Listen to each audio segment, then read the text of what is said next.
Kini nga bagyo nga pwede unyang nga kusuga, no? So naghapon tay gamay nga kahayag may gala nga makita. Pinagi ni nga to ang pagtan-aw ato mga kinayahan, no? I hope dili ni mga guba sa bintaw ni nga to mga kinayahan nga nindot kayo, no? Kini ato mga tourist destination bigadalino nga maagian unya, no? Maagian unya atol sa kining pagsudyod sa bagyo, no? Bagyo. I hope dili ni mga guba intaw ni nga to ang mga kuan ni to Cello, let's get out of here. Gallop into adventure.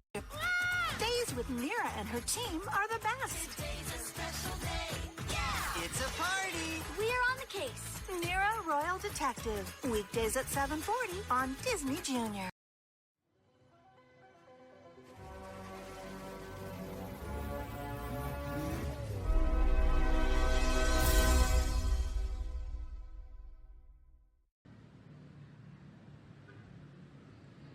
Ivan, good morning. Nakita natin kanina na may mga ilang estudyante nga na napaiyak at napayakap pa sa kanilang mga magulang. Yung tinatawag na separation anxiety.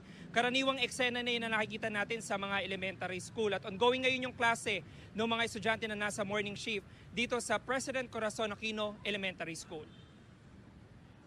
Maagang hinatid ng mga magulang ang kanilang mga anak dito sa eskwelahan. May ilang estudyante sa kindergarten na napaiyak at mahigpit ang yakap. Ayaw na magpaiwan sa kanilang mga nanay.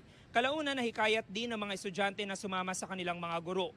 Separation anxiety ang tawag dyan na karaniwan ng nararanasan ng mga estudyante sa preschool sa mga unang araw ng pasukan. Kitang-kita ang ganyang sitwasyon sa gate ng paaralan. Ang ilang magulang naman pumeso sa footbridge para lang makita sila ng kanilang mga anak bago pumasok sa mga classroom. Panay ang kaway ng mga magulang, ganon din naman ang kanilang mga anak. Hinihintay nila na magsimula ang klase. Ngayong umagang schedule ng klase ng mga estudyante na nasa kindergarten, grade 2, 4 at 6. Mamayang hapon naman ang sa grade 1, 3 at 5. Dahil sa dami ng enrollees ngayong school year, hinati sa dalawa ang ilang classroom.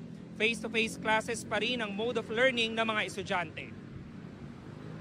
Mahirap din naman kasi siyempre yung wala pagkapata hanggang sa kasama mo siya. Ngayon papasok, siyempre may takot din. Binibriefing ko lang naman siya mula umpisa kasi sa kuya pa lang niya, saka sa ate pa lang niya pumapasok na dito. Binabantayan ko po bago po ako umalis, sure ko po na nasa loob na po na siya ng school. Nintay ko po kung nandiyan na po yung teacher nila para po sigurado, tsaka po ako uuwi pag secure na po, pag nandiyan na po yung teacher nila.